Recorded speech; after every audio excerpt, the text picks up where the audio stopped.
There's one company that's completely changed the game for video editors. We learned from them, we were inspired by them, and we became more valuable because of them.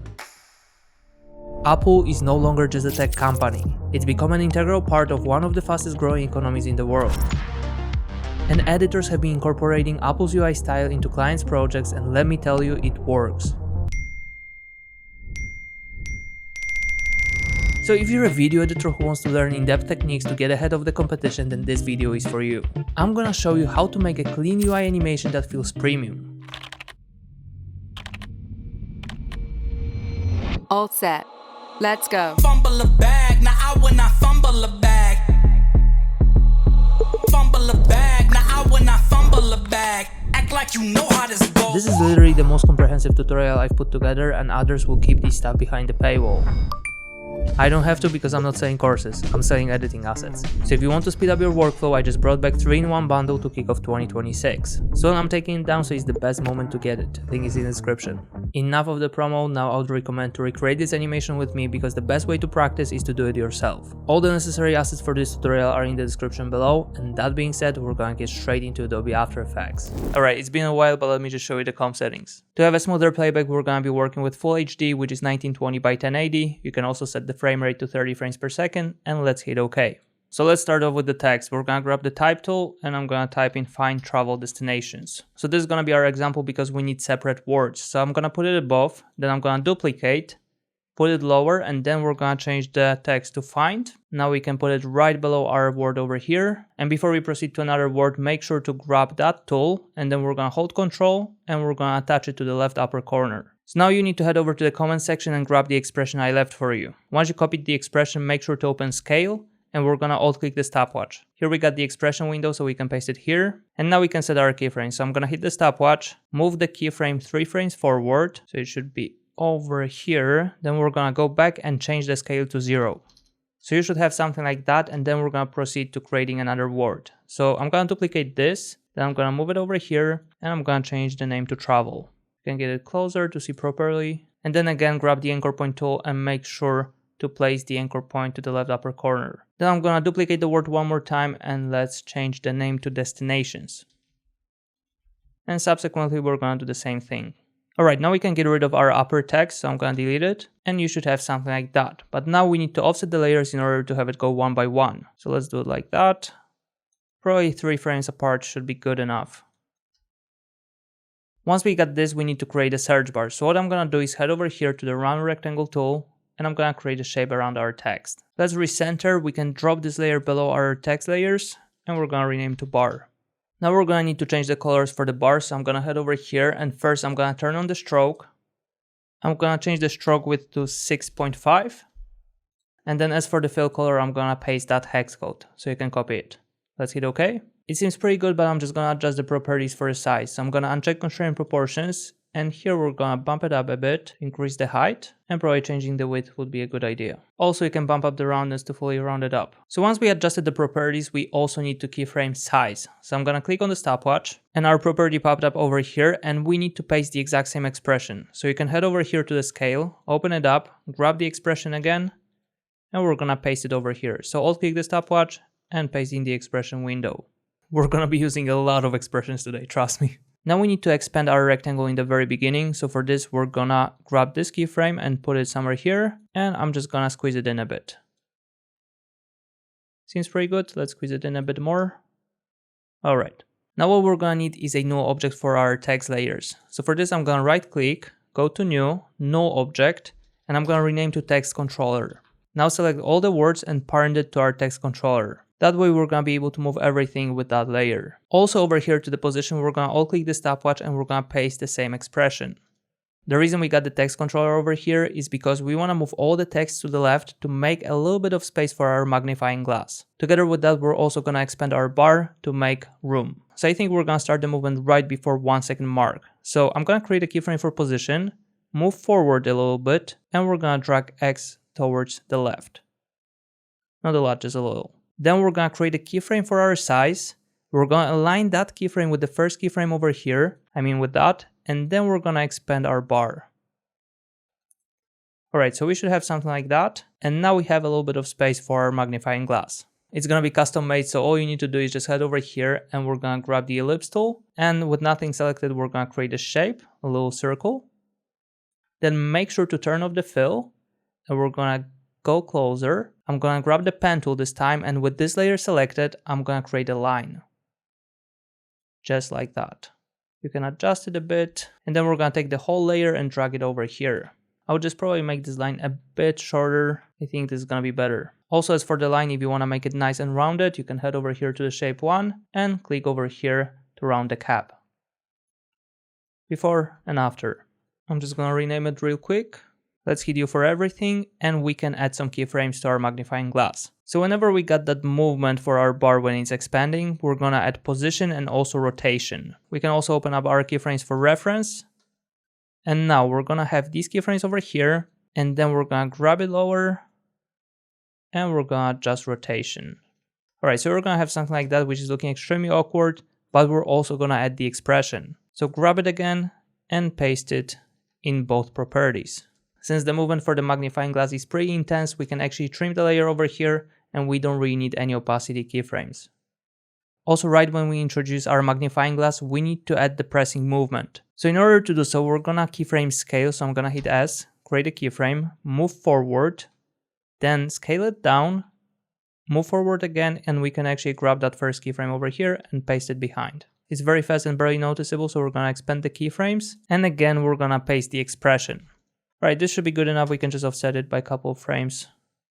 So now we need a controller for everything. So I'm gonna right click, go to new, null object, and I'm gonna rename it to all controller 1.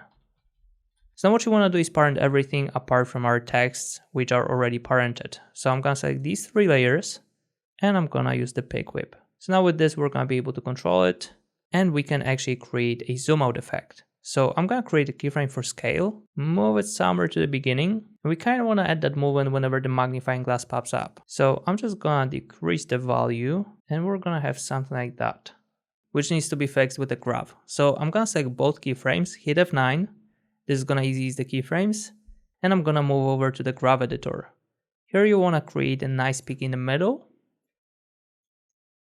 Right, this is actually really nice, but I'm just gonna zoom in the beginning, just like that. And I'm gonna probably create a steeper peak. The timing here is extremely important, so we kind of wanna do a good job here. Alright, this is good. Then we can actually offset these keyframes so the pressing movement occurs a bit later. So now we have a little bit of time to get closer to our magnifying glass, because this is gonna be the next step. So in order to create a movement for our magnifying glass, we're gonna need another controller, because if we use this one, we would only have a couple of frames to make the movement. So for this, I'm gonna duplicate this layer, hit U, and we're gonna delete the last keyframe. This is an extremely important step. We're gonna parent all controller 1 to all controller 2. So that way we're gonna be able to control everything with that layer as well. And also we're gonna be able to overlap the keyframes. So before this movement finishes, I'm gonna start another one with that layer. So this space over here is gonna allow us to remain the momentum, which is good for smooth animations. But before we do that, we also need position keyframe. So I'm gonna hold Shift, click P, and then I'm gonna have the time indicator on top of this keyframe. I'll create a keyframe, move forward, and now we can zoom in, move over to the side, and you can always support yourself with action save. So here's the middle, and we're gonna turn it off. Alright, but we're gonna have screwed up keyframes. So what I'm gonna do is select these, hit F9 in order to ease these again, and same procedure, go to the graph editor and apply mid-graph. I'm gonna use flow this time. I'm even thinking about starting the movement a bit earlier and extending these keyframes as well, and then offsetting the pressing movement. I really don't like how the pressing movement looks, so I'm just gonna expand this. Let's see now. Probably a bit better, but I probably went overboard. And then let's get it back. It's always about tweaking the keyframes. If you want your animations to look good, always mess around with the keyframes. Alright, so now we're gonna need to have another controller. There's gonna be a lot of controllers. So I'm gonna hit Ctrl D for this, hit U, delete the last keyframes, and again I'm gonna parent 2 to 3. So now we can control everything with 3 layers. And again, we can overlap the keyframes, so that's what I'm gonna do. The clue is to actually put these keyframes somewhere in the middle of these. That's how it usually works, unless you wanna make some specific changes. So now I'm gonna zoom out a bit, move over here, and then probably have the bar somehow like that. So now what we were doing is essentially creating a space for our results. So we're gonna put some destinations over here. This is extremely stiff, so what we need to do is again use the mid graph. This is already looking pretty cool, but what we wanna do now is create another controller, and this time it's gonna be a bit different. So I'm gonna hit U, delete the last keyframes like before. Let's parent 3 to 4, and this time instead of putting it over here, I'm gonna take it back. So what we kind of want to do is double overlapping. So I'm going to have the time indicator here. And now throughout this whole movement, we're going to have another movement on top of that, which is going to add even more momentum. All right. Actually over here, we can only use scale. We can delete position, and let's apply the mid graph. Not looking bad. I'm just going to fix it a bit. I'm going to squeeze it in over here, and then these as well. Right, so what this does is actually give us that curved movement. So we're kind of turning instead of going in a linear way. So if I removed it, you can tell that we kind of move in a linear way. And when we have this, we have two movements combined, which is giving us that kind of turning effect. This is already looking pretty cool, but I feel like we should speed it up a bit. So I'm gonna select all these, hold Alt, and grab the last keyframe on the timeline we selected, and I'm just gonna do it like that. It's literally perfect, and now is the time to add the background.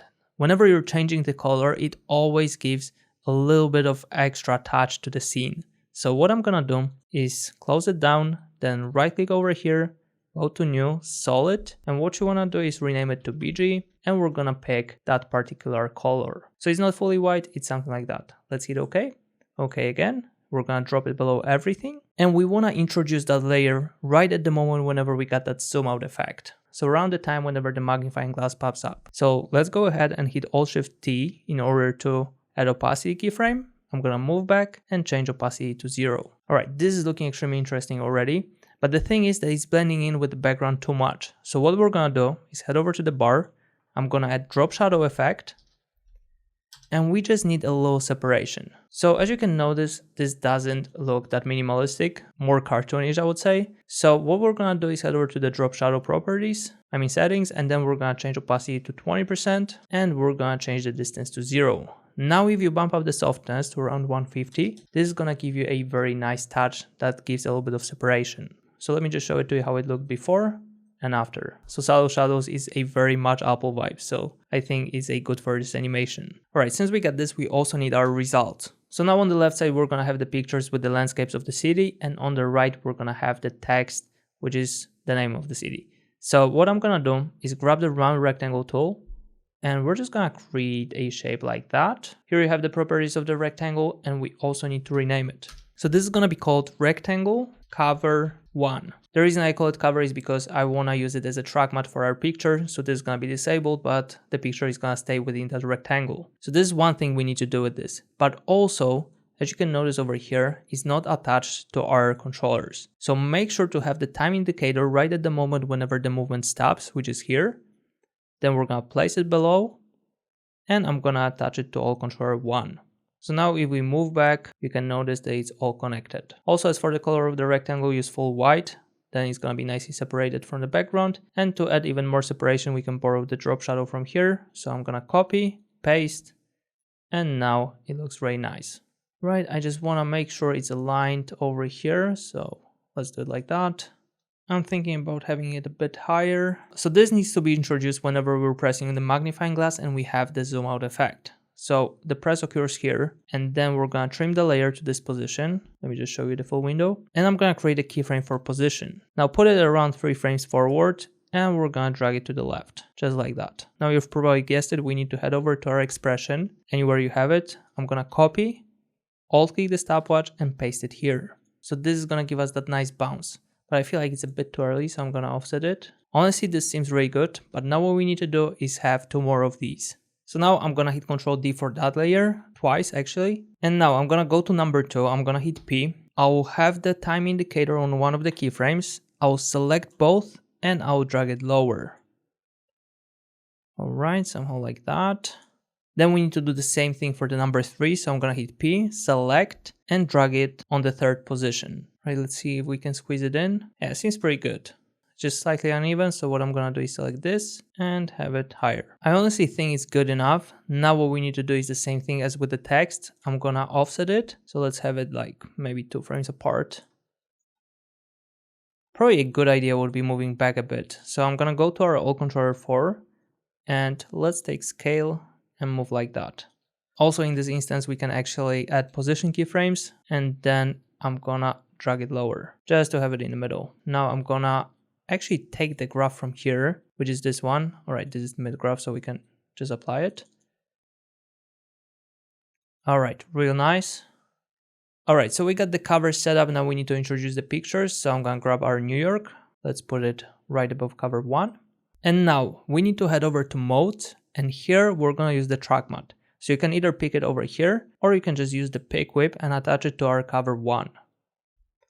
So now this is gonna only stay within that rectangle, which is pretty convenient. So I'm gonna scale it down and probably have it like that. Looks pretty cool, to be honest. But it's not only that, we also need to attach parent and link so it has the same position movement as our rectangle cover 1. So let's go ahead and do that. So as you can notice, it's nicely connected, it's moving together. You can trim it to this position for clarity. And now let's bring other assets onto the timeline. So the middle one, the rectangle cover 2, is gonna be LA. So let's bring Los Angeles, and we need to do the same operation. So I'm gonna use the track matte, have it attached to the cover 2, and also have it connected with the parent and link. Alright, so that's how it's looking. So we need to adjust the position of this. Also, I'm gonna adjust scale. You can manipulate it however you want because we are not having any keyframes here. It's just connected to this, and here we have the keyframes. So here we can mess around with this as much as we want. Alright, now we need Las Vegas. So we're gonna drop it right above rectangle cover 3, and we're gonna attach it with the parent and link and also with the track matte. Alright, let's have it here. We're gonna scale it down. Looks real nice. If we zoom in, you're gonna notice that since we got the drop shadow turned on, we got the pictures going out of the frame a little bit. So we need to fix it with one thing. So now we're gonna duplicate these rectangles to create separate layers for drop shadow, and that way we're also gonna have separate layers for the covers. So let's go ahead and select all these with Control. I'm gonna hit Control D, and now just for clarity, we can rename to rectangle shadow 1. And do it subsequently. So let's rename cover 5 to shadow 2 and cover 6 to shadow 3. It's been already duplicated with the drop shadow, so it's gonna be working whenever you turn on the visibility. So let's go ahead and do that. So for all the shadows, we need to turn it on, but we need to head over to our covers, go to Effect Controls, and delete drop shadow over here. Rectangle cover 2, delete. Rectangle cover 3, also delete. So now if you take a closer look, if we actually disable one of the shadows, you're gonna notice the difference before and after. And we don't really have the pictures expanding anymore. We could have used the regular masks for this, but this is just my preferable way to do this. Alright, we got the pictures, but we need the names of the cities. So let's go ahead and start with the New York. So I'm gonna grab the type tool and I'll type in New York. Then in terms of the color, we wanna use the same color as for the bar. So I'm just gonna select the whole text, grab the picker, and use this color. Alright, I'm gonna place it over here. Just the thing is that we wanna squeeze it in so it's not going over the bar, so I'm just gonna double click the text and squeeze it in like that. Alright, should be good. Then what we're gonna do is use parent and link again, so make sure the time indicator is when the movement stops, and we're gonna just attach it to alt controller 1. So that way it's gonna follow the movement. We can also place it over here, and let's make sure to trim it around the moment whenever the first picture pops up. Alright, so here again we're gonna use position keyframes. So I'm gonna move it over by 3 frames, then drag it lower, and guess what, again we need an expression. So let's just find it from a random place. They are all the same. I'm gonna go back to the position in New York, alt click the stopwatch and paste it here. So now it's nice and bouncy. We got the bounce from the left side and also the bounce from the bottom for the text. So now what you wanna do is pretty much the same thing as before. So we're gonna make sure to duplicate this layer. I'm gonna hit P, have it aligned with the second layers over here, just like that. Then right off the bat, what I'm gonna do is rename it to Los Angeles. Now side note, you need to select both keyframes, have the time indicator on one of them, and we're gonna be able to drag it lower. Alright, let's have it perfectly in the middle of the picture, and then we're gonna drag it a bit towards the right, so it's also aligned with that text. So I'm gonna select these again, have it lower, and we should be good. We need to have it a bit higher, tiny adjustments. Alright, let's duplicate the text one more time. We're gonna hit P. Then I'm gonna select these keyframes, drag it lower, and we're gonna rename it to Las Vegas. Right, I'm gonna select both keyframes, and let's make sure it's aligned again. Actually, you know what? You can put it somewhere here whenever the movement stops. It's gonna be easier to adjust. Alright, we got Las Vegas.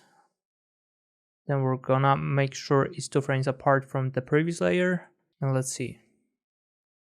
Right, real nice. I'm just gonna head over to the All Controller 4. Here we have keyframes for position. And if we turn on the proportional grid, you can tell it's a bit off. So what I'm gonna do is just have it slightly like that. Alright, so now we're gonna add a couple of effects, actually only 2, before we proceed to another thing, just to have it done by this point. So what I'm gonna do is head over to the bar, and we're gonna add CC light sweep. So the reason we wanna add it is because we wanna have that light sweep go through the bar whenever we're pressing the magnifying glass.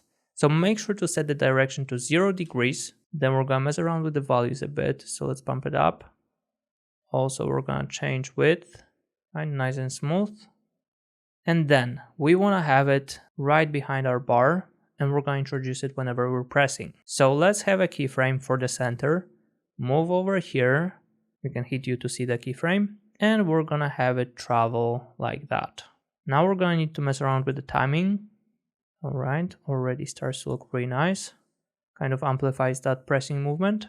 I really like how the sweep is going together with the movement. But it's not only that, we also need to add one more thing to the magnifying glass, which is glow. So you can either use regular glow from After Effects, or like me, I'm gonna use the plugin, which is the deep glow. Absolutely love this. So now the magnifying glass is gonna be nice and glowy, and we need to play around with exposure. So we kind of wanna activate it whenever we're pressing. So let's hit U, have the keyframe for exposure, hit U again just to see it, and we're just gonna have to find the sweet spot for this. So probably we should activate it right before our sweep goes through the bar. So let's have it at 0 here. Here it's gonna light up, and here we can nicely fade it away. Let's see, might be too fast. Actually not bad. Also we might bump up the radius a bit.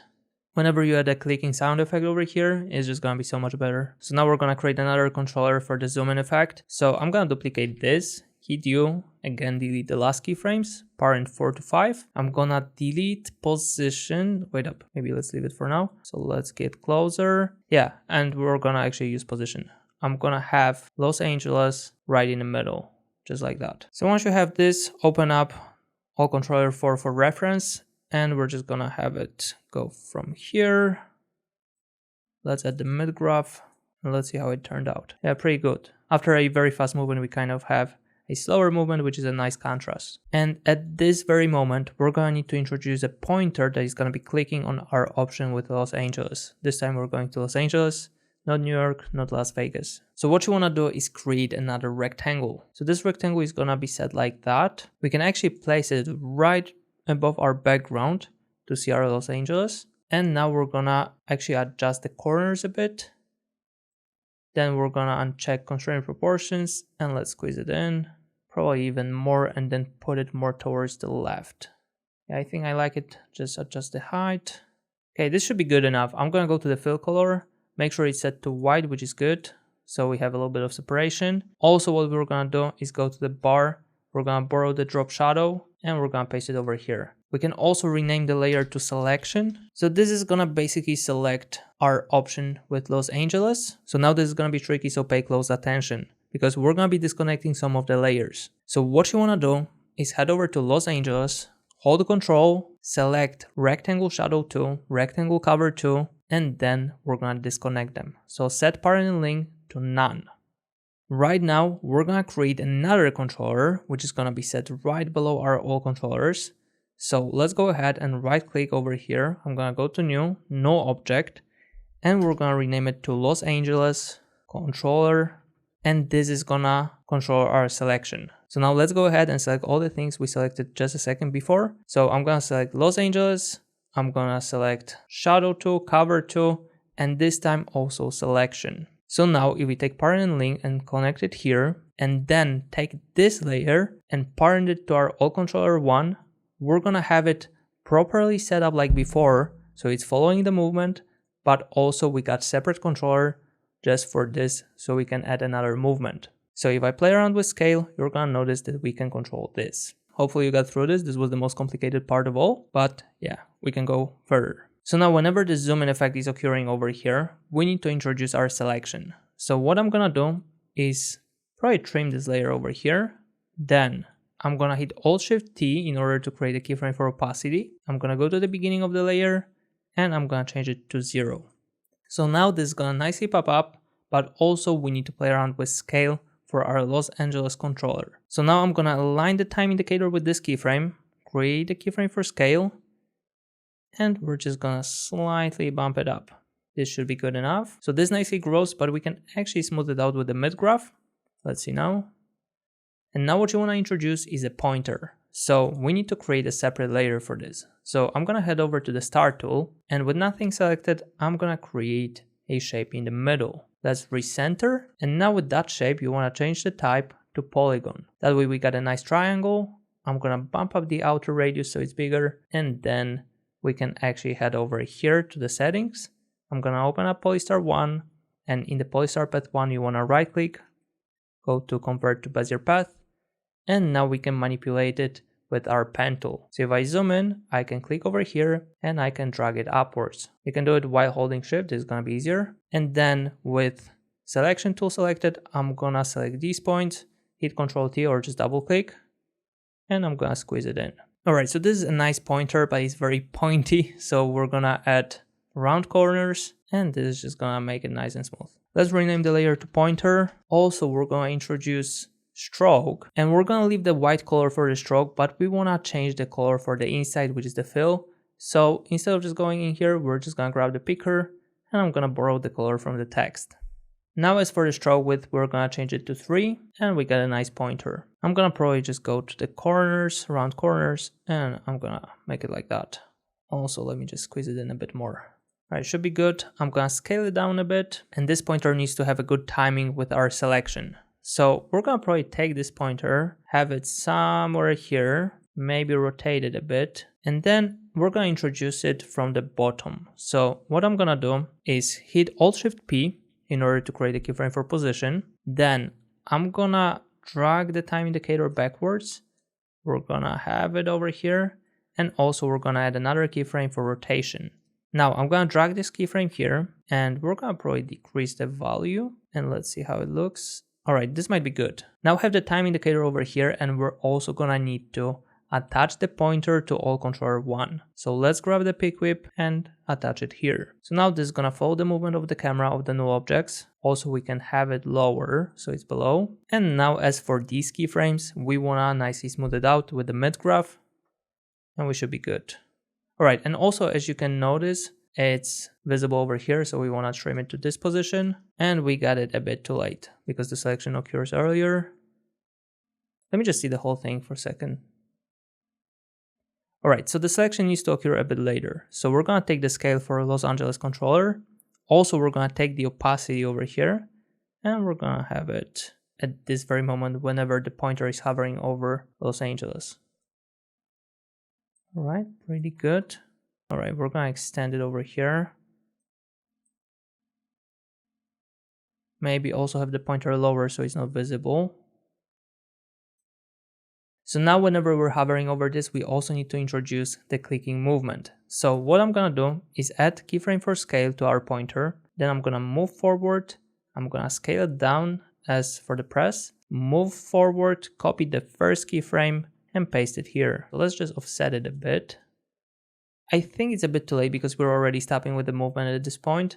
So this needs to occur a bit earlier. So we're gonna take the whole pressing movement, or maybe instead of that, we're just gonna take the pointer backwards. Then we're gonna select the scale for Los Angeles controller, and we're gonna actually push it back. Alright, better. Here we have the clicking. So we're gonna click over here.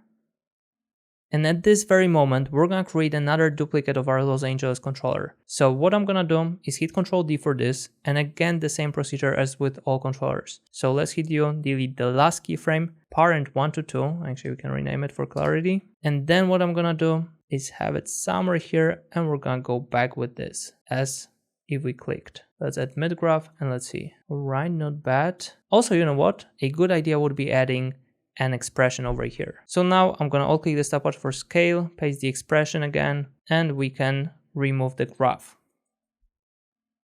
Actually, that bounce looks pretty good, so we're gonna leave it like that. And now it's finally the time to transition into another scene. So this pointer is gonna become a navigator, as from the GPS. So what you wanna do is hit U for the pointer, and around this time we need to add a pointer controller. So the same procedure as before. So I'm gonna probably right click over here, new, no object. Let's put it over here, rename to pointer controller 1. Then we're gonna have it at the stationary position. I'm gonna change from all controller to pointer controller 1 and then attach pointer controller 1 to all controller. So we got extra controller to move our pointer. So at this position, to overlap the keyframes, we're gonna add more keyframes.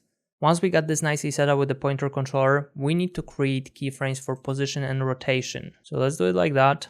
Then we're gonna open up action save to see the middle. And at the very moment whenever we're clicking, which is here, we're gonna move over to the middle. So let's do it like that, then drag it here, okay. And then we're gonna adjust the rotation. The anchor point is in the wrong place, so we're gonna need to adjust it with the position. And now you don't really need to ease the keyframes, just add the expression we used before in both of the values. Let's see. Right, pretty cool, but probably it should be faster and maybe a bit earlier.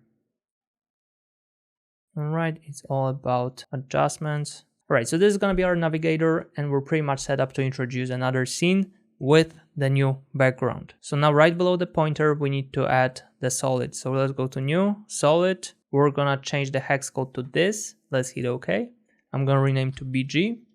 Let's hit OK again. Now to not keep you confused, you can do the same thing. I'm gonna select everything over here below our background and we're gonna turn on the shy icon. So now we're gonna be working only with that. So now first thing we wanna create is a grid. So for this, we're gonna need another background. So let me just create a new one. The color doesn't really matter, you can just rename it to grid. Now what you need to do is head over to effects, generate, where is it? Generate grid, and we're gonna have it. Now I'm gonna change the border to 1, and what you want to do is squeeze it in. Probably something like that should do. Then I'm gonna pre-compose that layer. So I'm gonna right click, call it grid, let's hit enter. And now what you wanna do with grid is first put it right above our background and below pointer. We're gonna have it at the position whenever we get the transition with our pointer. So if we take a look at the keyframes here, it's occurring over at this moment. So we're gonna take the grid, have it here. And now this is important. We're gonna change the rotation to 90 degrees and I'm gonna scale it up to fill out the whole frame like that. And then we're gonna drag it upwards. So if you take a look from this position, it's gonna look like that. Let's zoom in again, and we're gonna create a keyframe for position. So now this is gonna help us with the imitation like the navigator is traveling. So if we change the Y position, it's gonna give us that illusion that we're moving forward. Alright, you see that? So the more you change the Y position, the faster it will go. So we can go with something like that. Seems good to me. And now once you're happy with the final position, you can pre-compose it one more time, call it grid again. And what we want to do is grab the ellipse tool and we're just gonna create a mask like that. Alright, then I'm gonna hit F on the keyboard. We're gonna bump up the mask feather and we're gonna play around with expansion. So we need to open it up again. Probably something like that will be better. I'm gonna create a keyframe. And at the moment, whenever we get the transition, we're gonna kind of reveal it. So probably here should be a good idea. Let me just show it to you on the black background. Right, it's happening a bit too slow, so I'm gonna speed it up and then drag it backwards. Pretty cool. Then what I'm gonna do is hit T on the keyboard. We're gonna decrease the opacity to make it very subtle. And then I'm gonna add CC light sweep effect to this. So now you wanna bump up the sweep intensity to make the grid pretty strong here. I'm gonna expand the width, and what you wanna do is change the direction to -90. So now I'm gonna create a sweep going forward right at the beginning of the transition. So let's create a keyframe for center, move lower like that. I'm gonna hit U to see the keyframe, and then I'm gonna move it back, and we're just gonna make it travel across the screen. So it's just gonna be a nice touch to this. Right, so we need to fix the timing. Right, seems like it's a bit too late, so we're gonna adjust it. Still too late. Where's the sweet spot? Probably here. So now whenever we're pressing with the pointer, we need to turn it into a navigator. So first step would be changing the color from the black to white. So I'm gonna go to the pointer, I'll create a keyframe for fill color, move forward and change it to the color of the stroke. It's probably fully white, let's just see, yeah. So we can just swap it like that. And now let's find the right timing. And now at this very moment, what I'm gonna do is select the pointer, grab the ellipse tool, and we wanna create a circle around it. And it's gonna be done within that layer. So let's go ahead and hold shift, adjust the circle, probably something like that should do. Then we need to head over to the contents, and here we need to replace the order. So the ellipse is below our pointer. So once you have this, make sure to change the fill color for the ellipse to this hex code. Right, pretty cool, but also we need to change the stroke. Stroke is gonna be set to around 16, and we already have a nice navigator. And now we need to introduce it with the opacity keyframes because otherwise it wouldn't make sense if it was here from the very beginning. So now I'm gonna go to the pointer, I'm gonna click on ellipse, and in shape properties, I'm gonna change, actually in shape transform, I'm gonna change opacity. So let's keyframe, move back, and change it to 0. Right, let's adjust the timing. Just find the sweet spot over here, and it should be good. I think this is perfect. Now what I'm gonna do is head over here to the round rectangle tool, and we're gonna create another bar. So that bar is gonna be on top here, and it's gonna represent Los Angeles. So let's put it like that. Then we're gonna turn up the stroke, and we're gonna change the color of the bar to this hex code this time. In the align tool, we're gonna align it horizontally. Then we're gonna trim it somewhere here, and we're gonna need to create a pin. So this is gonna be basically location pin, but first let me just rename it to bar. And then we're gonna create another shape, but out of a ellipse tool. So let's go over here. I'm gonna hold shift, create something like that. And now here in the ellipse tool, open it up, right click on ellipse path 1 and convert to Bezier path. So once you've done that, just to see the shape, we're gonna change the color to red. Now I'm gonna click on the path, grab the pen tool, and I'm gonna extend it a bit, and I'm gonna hold Alt, do it like that, then like that. Kind of wanna make it even on both sides. And then I'm gonna grab ellipse tool again, and we're gonna use the mask. So click here, and that way you're gonna be able to create a mask in this. Let's make sure it's in the middle. Then I'm gonna invert the mask, and we got the location pin. We can just make it smaller like that, and we can trim it to the position of the bar. Also rename to location pin. Maybe let me just do it like that. Yeah, I like it better. All right, we got the bar, we got the pin, but we also need the name, which is gonna be Los Angeles. Let's make sure to use the white color for this. We're gonna put it here, probably bump up the font size a bit. I'm gonna trim it again to the position of these layers. I'm gonna move it back all together and put it right above the pointer controller. So now this needs to have its own pointer. So what I'm gonna do is create a new null object. Let's put it right over here. And then what I'm gonna do is rename it to location controller. Now, if you select all these 3 layers, you wanna attach them to the location controller. And now attach location controller to all controller 1. So what we wanna do with location controller is have it bounce from the left side. So I'm gonna trim it to the position of these layers. I'm gonna create a keyframe for position, move it to the right, and then drag it to the left. Now we need an expression, so I'm gonna find it somewhere. And in location controller, you wanna alt click the stopwatch, paste it here, and you're gonna have something like that. All right, it's very slow, so we're gonna speed it up a bit.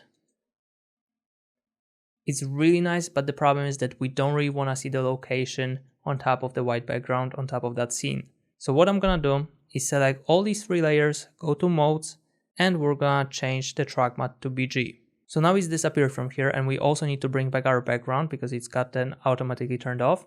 So now, as you can notice, it's gonna reveal our bar. All right, it's cool, but I feel like it's a bit too early. So we're gonna offset it a bit. And it's giving us that impact, which is pretty cool. Also, I'm gonna go to the location controller scale, and I'm gonna decrease it a bit. Let me just move it upwards a bit with position, and it should be better. So now as for Los Angeles, I feel like we could change the font style. We're gonna pick medium to make it a bit more minimal. And then I'm gonna add the text animation to this. So what you wanna do is head over to our Los Angeles 2, I'm gonna open it up, go to animate, we're gonna pick position, and here we're gonna change X to -50, like that. Then I'm gonna go to add property, and I'm gonna pick opacity. Then I'm gonna change it to 0, and we won't be able to see the text unless we animate it in. So I'm gonna go to range selector 1, go to advanced, and here we need to change the shape from square to ramp up. Also, we're gonna bump up ease load to 100%, and then we're gonna change the offset, which is the whole value for animation. So I'm gonna change it to -100%, which is gonna hide it, then create a keyframe, move forward, and change it to 100%. So this is gonna be this animation. Now we just need to adjust the timing. Let me just see. Let's make it a bit longer. Now what you wanna do is head over to the pin, and we're gonna add deep glow. Extremely intense, so we're just gonna change the exposure a bit, bump up the radius to around 1000. Alright, so now just one final touch, will be adding a little bit of dynamics to the whole thing. But first we need to take the grid over here, make sure that the time indicator is somewhere here, and we're gonna attach it to all controller 1. So now we're gonna be able to control everything together. So now I'm gonna duplicate all controller 5, hit U, delete the last keyframes, and we're gonna parent 5 to 6. Now let's move it over here. We can open it up for reference, and we're gonna zoom in like that. Now let me just apply the mid graph. Let's see what we got. Alright, this is really cool. And now we're gonna add another movement on top of it. We can actually delete position keyframe. I'm gonna duplicate 6, open up 7, delete the last keyframe from 7, and attach 6 to 7. Alright, I'm gonna put this keyframe over here, and then as for the final touch, I'm just gonna zoom out a bit. Let's use the mid graph again. Let's see. Alright, it's a bit too late, so what we're gonna do is squeeze it in, have it over here, and this should be perfecto. Alright, so what I'm gonna do is click on the shy icon, and my favorite part is just adding the motion blur. You can add it everywhere, it doesn't really matter. Alright, and we're gonna be able to see the whole animation. Let me just play it back. Alright, honestly, I think this is the sickest animation I have ever created on my channel. It was probably the most complex to create.